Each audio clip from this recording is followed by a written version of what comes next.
Her people had called them home for thousands of years.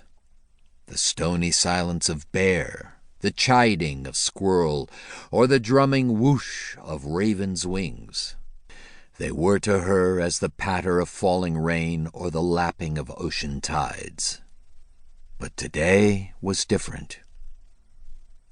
She should have known better than to come alone. Tucker had warned her. He ventured out alone all the time with his camera, but he was at least 10 years older, probably more, and he knew the risks. She choked back a sob. If only she'd listened. Head spinning with fear and fatigue, she ducked under, over, and around the towering, tilted trees, many of them 2 or 3 meters wide. It was still light enough to pick her way through, but dark enough that there were no shadows.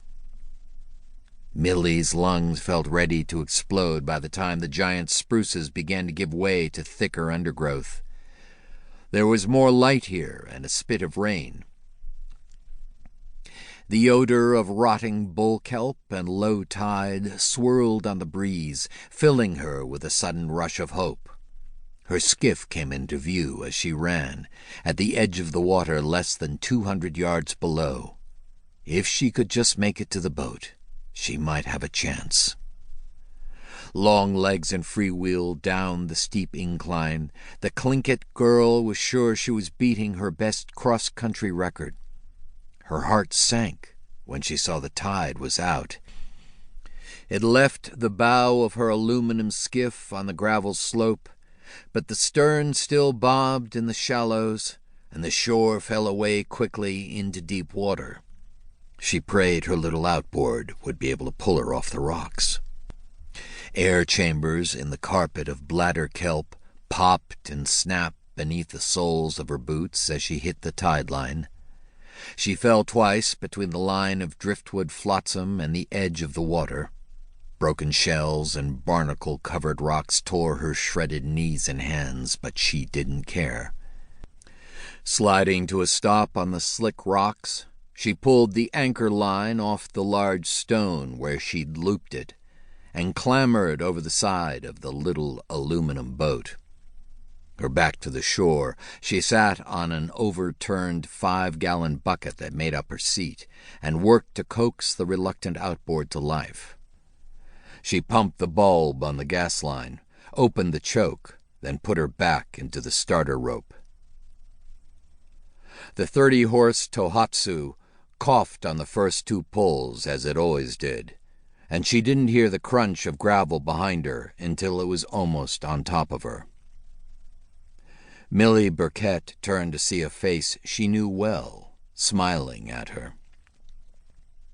One hand still on the starter rope, her eyes shot to the dark woods above the beach. "What are you doing here?" Unwilling to take the time to explain the gravity of their situation, she turned back to the motor to give it another pull.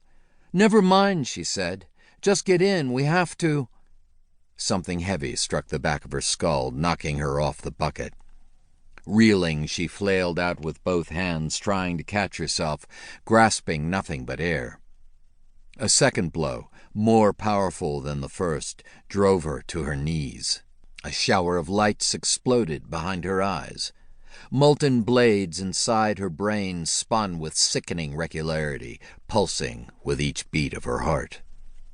She pitched forward, against the cold deck, vaguely aware of splintered wood and the copper taste of blood. The fleeting image of a rubber boot passed inches from her face, and the heavy ache in her skull dragged her into blackness.